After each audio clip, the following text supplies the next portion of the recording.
Bang, apa yang Anda ingat dari Persipura, Bang? Saya tahu bahwa Persipura meraih gelar juara di fase Liga Indonesia itu di tangan Anda, gitu, Bang. Apa yang Anda ingat dari Persipura, Bang? Pada Saya saat meraih ingat, gelar juara itu. ya saya ingat bahwa waktu itu Persipura kita bangun dari kombinasi antara pemain-pemain yang lama, pemain yang pengalaman seperti Edu Ifak Dalam, dan mengkombinasikan saya dengan pemain-pemain muda. Boa Salosa baru pertama kali main di level liga profesional. Ada Corinus Vinkrio, ada Christian Warobai, dan kombinasi itu luar biasa mereka perankan di lapangan. Kebersamaan mereka, kemudian teamwork yang kita bangun dari keseharian, dari kehidupan kita di luar lapangan juga membantu sekali. Mereka saling mengisi, ya, dan hasilnya memang fantastis menurut saya waktu itu. Karena mungkin tidak ada orang yang memprediksi kita akan bisa juara, melihat materi pemain, kemudian juga melihat background kita pada kompetisi sebelumnya nyaris degradasi waktu itu. Jadi apakah bisa dikatakan kemenangan Persipura saat itu adalah momen terbaik Bang Rahmat selama? Ada banyak momen, tapi ketika memegang Persipura, disitulah saya mulai timbul satu kepercayaan diri yang luar biasa, mulai timbul satu kebanggaan, tapi sekaligus juga belajar dari situasi-situasi sulit yang terjadi ketika di pertandingan-pertandingan yang saya lakukan melawan Persipura. Karena juga sebelum kita juara, kita ada beberapa momen kita sempat berkelahi di Minahasa. Saya harus dibawa ke kantor polisi, saya dibawa ke Denpom, diperiksa dan sebagainya. Itu satu pengalaman hidup yang mungkin tidak akan pernah juga saya bisa lupakan. Tapi saya harus memetik pengalaman dari situ bahwa dimanapun kita berada, baik seorang pelatih maupun seorang pemain, dia harus selalu mampu mengontrol emosi. Itu penting sekali.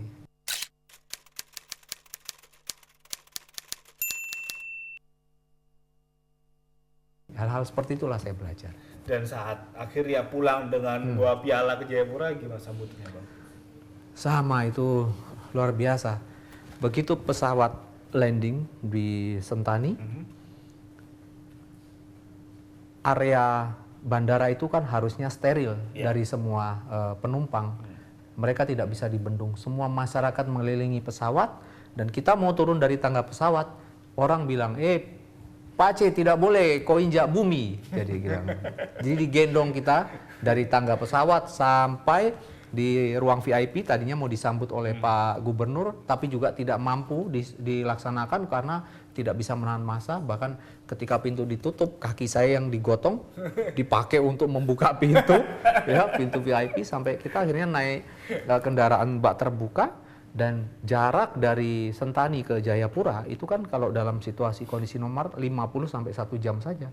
Tapi hari itu kita berangkat, kita landing jam 10 pagi dan sampai kota Jayapura jam 10 malam. 12 jam. 12 jam di jalan. Sambutan di jalan itu setiap berapa ratus meter ada tarian-tarian adat, ada pengalungan bunga, kita dipeluk, dicium. Wah, itu merinding saya waktu itu kalau ingat. Bahkan itu terus berulang ketika saya sudah tidak menjadi pelatih Persipura. Rupanya mereka tidak pernah lupa sama saya. Itu yang membuat kesan mendalam buat saya.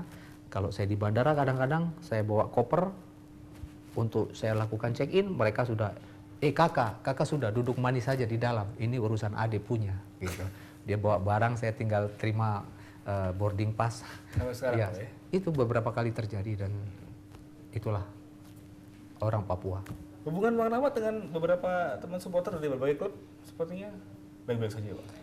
Sejauh ini saya tidak pernah punya masalah dengan supporter dari tim yang pernah saya pegang, dengan Persipura Mania, dengan Jack Mania, dengan Sriwijaya Mania, atau supporter Simanis. Karena di Palembang itu ada 3 kelompok supporter, ya, ada SMS, jadi semuanya berjalan dengan baik.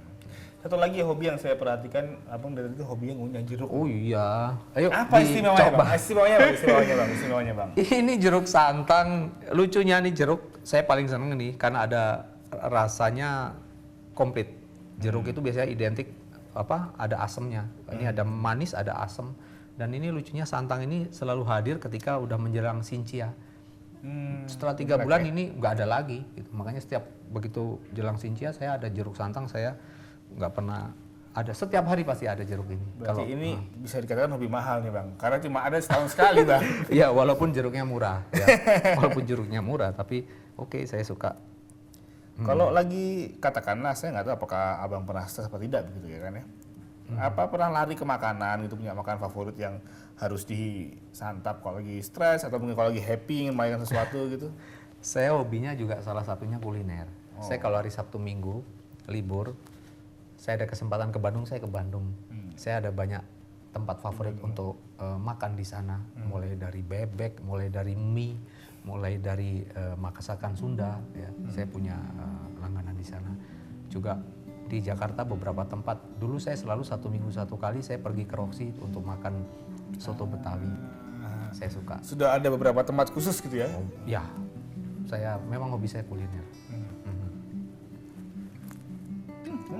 Enak. Kalau beli ini bisa berapa Bang? Biasa sih setiap saya beli mungkin 3 kilo itu untuk 2 atau 3 hari aja, 2 hari lah. 2 hari beli lagi karena ini juga harus fresh ya, 2 hari harus habis paling enggak, ganti lagi. Terus saya juga salak duren saya suka. Salak saya udah lihat dari kulitnya, saya udah tahu ini salak apa. Oke, ya. Ini menarik. Berarti satu profesi lagi Bang, penjual buah. Penjual buah. Bener, 100. Karena saya sering suruh milih duren kalau teman-teman beli duren. Oke Bang. Bang, melihat situasi sepak bola saat ini, apa yang masih jadi ganjalan atau mungkin harusnya segera diselesaikan? Ya, saya pikir saat ini tentu kita semua menginginkan adanya satu suasana yang adem, suasana kebersamaan untuk sama-sama membangun sepak bola Indonesia ini dengan niat yang tulus, tanpa membawa kepentingan apapun kecuali kepentingan satu negara. Kita semua berharap itu terjadi, dan kalau itu terjadi saya yakin Indonesia bisa menjadi satu tim yang sangat disegani, tidak hanya di Asia Tenggara tapi juga Asia, bahkan mungkin 10-15 tahun lagi kita bisa bicara di level dunia. Ya, itu harapan kita bersama. Ya. Bang, terima kasih banyak buat waktunya pada sama-sama, hari ini. Mas Bagus. Kita akan jumpa lagi lain waktu. Makasih. Ya, demikianlah episode dari Tokoh pada kali ini. Kita akan jumpa lagi di episode mendatang. Saya Bagus Prambodo.